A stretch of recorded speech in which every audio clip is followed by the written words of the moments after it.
Hey guys, and welcome to our first lecture video. Today we're going to be covering the Gilded Age, which is sometimes considered the most complicated of the time periods we'll be covering as a class. So let's start off talking about where the Gilded Age got its name from. The Gilded Age comes from a book that Mark Twain wrote in 1873. Now his book that he wrote wasn't very popular. It was nothing like Huckleberry Finn or some of those other classics that he wrote, but it did give a name to the era. Which basically means that the age itself was seen as a falsely decorated sense. People were really wealthy. They had a lot of money to put gold plating on things. But deep inside, when you scrape away that top layer of wealth, all you have inside is just emptiness and decaying things, which is what he was trying to explain. Now, why did he think that about the Gilded Age, that it was just such a false and fake era? Well, the main reason was so much corruption during the era. The era starts at the end of the American Civil War, about 1865, and it ends around 1900. So what's going on during that time period? Why so much corruption? Well, one of the main reasons we have so much corruption is because we have an era dominated by one political party. The political party that was in power was the Republican Party. Now, the Republican Party and the Democratic Party in the 1800s is nothing like the current parties today, so don't try to necessarily take anything from that statement and apply it to today's politics. Things are very different now. But let's talk about some of the corruption that they did experience. The main political corruption that we see during the era is this thing called the urban political machine. Some people just call it a political machine. And what you have there is every major city in America was dominated usually by one party and usually one person. It was kind of like what you might consider organized crime. And some people call this the birth of organized crime. The most famous example of this is William Boss Tweed in New York City. Boss Tweed's Tammany Hall operation in New York City dominated the entire area, and you couldn't get anything without going through Boss Tweed. He ran the city like a machine. It was very simple, and it was very corrupt. If you wanted something done, you had to pay him, and he would make sure it got done. So it was all about bribes and coercion and things of that nature. So let me give you an example. They built an education building in New York City. Now, the cost of a building in 1880 for this particular building was supposed to be $250,000. The building actually ended up costing $13 million. Now, the reason why it cost so much was all the corrupt bills that they ended up paying while they were building this thing up. I'm going to give you an example of that.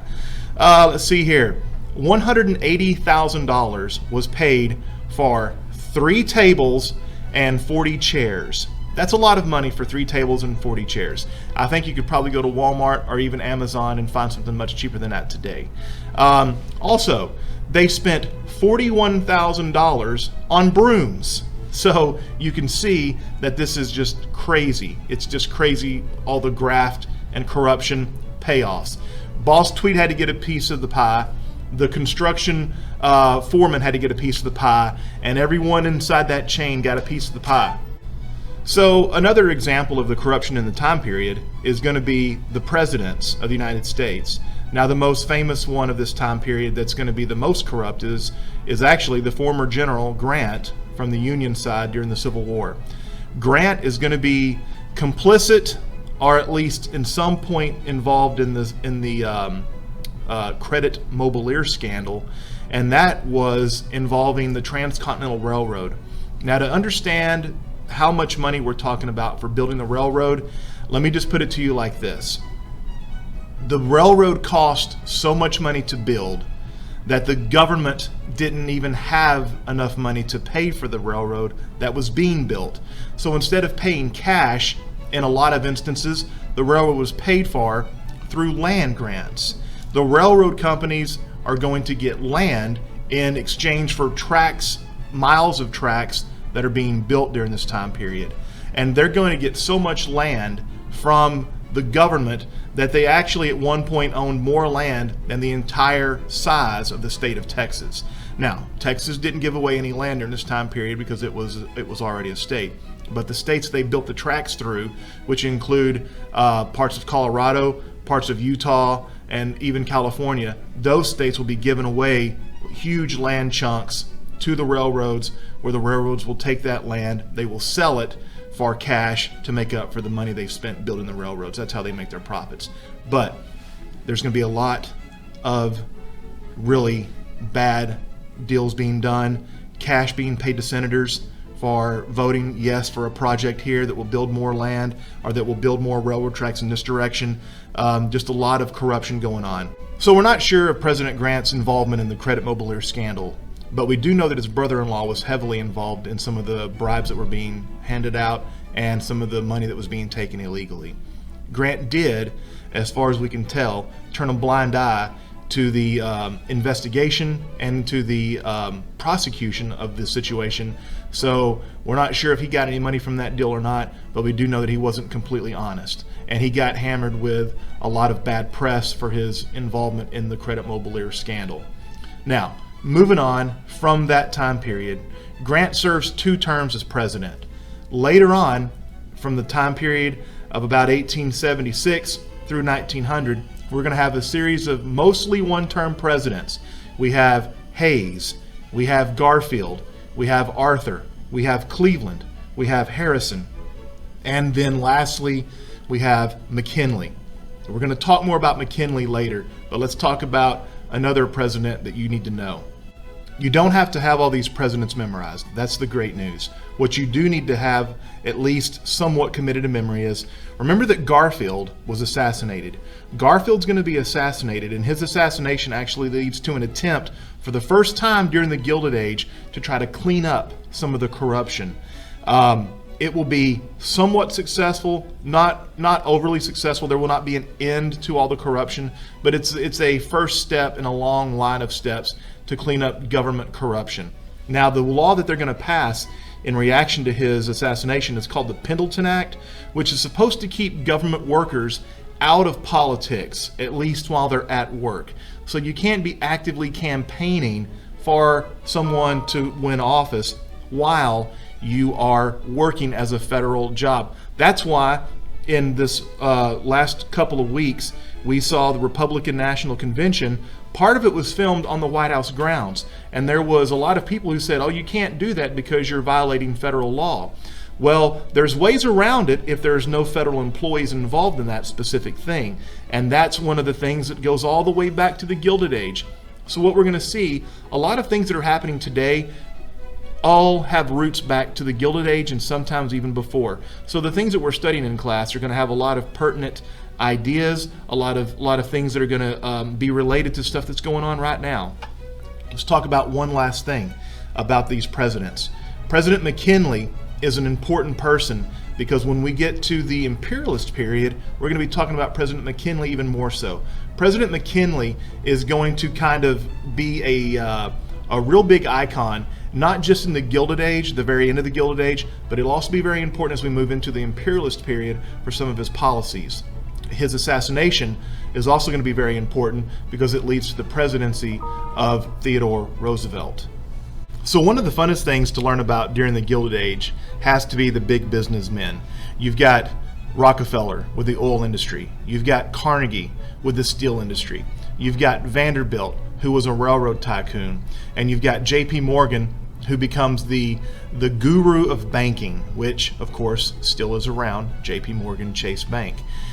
These guys are really important to understand how much money they had, what they were doing, and their companies and their operations and their factories. But what we really have to pay attention to are the regular people, the people like you and me, who had regular jobs, the people who were just trying to make a living. Let's talk about these people briefly, okay? So these folks worked in these factories. These factories were overcrowded. They were, in many cases, unsanitary. Perhaps you've heard of the meat packing plant where in the book The Jungle, Upton Sinclair talks about how disgusting these meat packing plants were, which, by the way, we had some right down the street in the stockyards. We had one of the biggest ones in the country, as a matter of fact. These places were dirty. These places were just hard to work in. They had long hours. They were dark. It was hard to get things done. It was unsafe. People got hurt. And so we have the formation of labor unions. Now, labor unions had a goal. All these laborers coming together, labor unions coming together, what they were trying to do was they were trying to get their employers to reduce their hours to 8-hour work days. They were trying to improve the working conditions, so they had lights so they could see what was going on. They had ventilation. It was safer. And most importantly, they wanted to make more money. Everybody wants to make more money. I want to make more money, and someday you'll want to make more money if you don't already have a job. If you do, you want to make more money. We all do. So the way that they tried to make more money was through strikes. That was the biggest way to get a pay raise, was to just stop working, walk off the job, and try to convince your employer, I'm not coming back to work. I'm not doing anything until you raise my pay. Perhaps they're making $2 a day. Well, I want $2.50 a day, or I want $2.75 or $3 a day. That was the way they tried to do it. The problem with strikes is not strikes. The problem with strikes was when violence came along the way. Just like in today's demonstrations, there's nothing wrong with demonstrating. There's nothing wrong for standing up for what you believe in. The problem is when we start hurting people and we start destroying property. That's not really a good way to get your point across. And in many cases, these strikes would turn into very destructive, very violent protests, very violent episodes, which would result in the militia being called out, police being called out, and in many cases there were bombings, there were shootings, and there were other injuries and murders taking place that really made the labor unions look really, really bad. Also during the Gilded Age, we have what is called, during this entire time period, the Jim Crow era. Now, the Jim Crow era was basically the time of segregation. We're talking about race relations. Race relations weren't very good after the Civil War. With the slavery issue behind us, that was good, but where were African Americans going to stand in American society? Were they going to be equal to that of white people, or are they going to be just a little bit below the status of white people? And that's where we get into this era of segregation.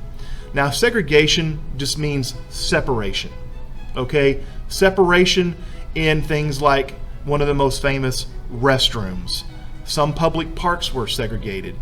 And the big one was public transportation, whether it be trains or later on buses. Those things were segregated, where you had a white section and you had a black section. You're going to eventually find out about one of the most famous cases that involved segregation was when a black man sued a railroad company because they didn't let him in the whites only car. And so the Plessy v. Ferguson court case is going to come along, where the Supreme Court of the United States says segregation is constitutional in the doctrine of separate, but it has to be equal. A white car has X amount of seats, it has ventilation and whatnot. The black car has to have the same thing. Did this always happen? Of course not. But that was the doctrine called separate but equal, and it will be the law of the land for the better part of 50 years. Later on, we're going to see another court case come along in the school system, which is the separate but equal, and that will be the Brown versus Board decision in 54. But even before that, we have the bus companies in the southern states that were segregated. We're going to have not court cases necessarily, but we're going to have boycotts such as the Montgomery bus boycott, which Rosa Parks is famous for being a leader in. Let's change discussions real quick and move over to the farmers during the Gilded Age. If you're not a worker in a factory, you're probably a farmer out in the country somewhere. Farming was big. Farming is going to make America move. It's going to make America a lot of money selling our products to other countries, and more importantly, products for the farmers to eat and consume themselves and to sell to pay their own bills. The problem is prices for farm products, whether it be wheat, cotton, or anything else of that nature, the prices during this time period are going to be falling during this whole time period. So every time you grow more of this or that, your price is going to go down further and further and further until like you feel like you're not making any money at all. Now, another problem that farmers are going to face is they're just simply lonely. They're out in this wilderness area. They're out in the Great Plains and they're isolated. They're hundreds of miles in some cases from the largest, from a large city, and they just don't have anyone to talk to. They don't have any personal life other than their own family. So they're going to form clubs. These clubs are going to meet up on Saturday night. They're going to have little barbecues or picnics or whatnot, and they're going to talk about their problems. And eventually they're going to get smart and they're going to say, hey, let's come together, kind of like a labor union, and let's form our own union, which in this case is going to be called the Farmers Alliance. It's also called the Grange. And this is going to become a political organization that is wanting the government to do certain things to make their lives better. One of the things they want is the government to buy and maintain warehouses for them to keep their products until the price goes up enough that they can make more money. They also want the government to take over the railroads, take them over completely, because they felt the railroads were taking advantage of them and charging too much for their fares and for shipping their goods across the country. They also wanted a graduated income tax.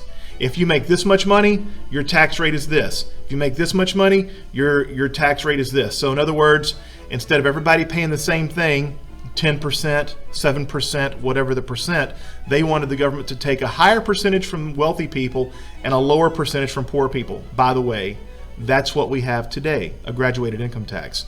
But during this time period, we did not have that. And lastly, and possibly most importantly, if you ever see anything about silver, not gold, silver, the unlimited coinage of silver, farmers wanted a silver standard in the United States. They felt like that would create more money, which meant they could go to the bank and get more loans to buy more equipment for their farms. So silver would expand the money in circulation, whereas gold would contract the money in circulation. And they desperately wanted silver because they wanted a larger availability of money in circulation. One of the famous people that comes out of this movement, his name is William Jennings Bryan. He'll become the spokesperson for the Farmers Alliance, which will eventually, he'll be a presidential candidate several times for the Democratic Party eventually, but at first it's for the Populist Party. The Populist Party comes from the Farmers Alliance, and this will be the political wing of this club. And William Jennings Bryan becomes a very important voice during this time period. That's about all we have for the Gilded Age. We're going to be looking at the next time period. We'll be looking at the imperialist period, and we'll be coming across some of these terms we've already talked about. And so some of this stuff will hopefully start sounding more familiar to you as we move along. Thanks for watching.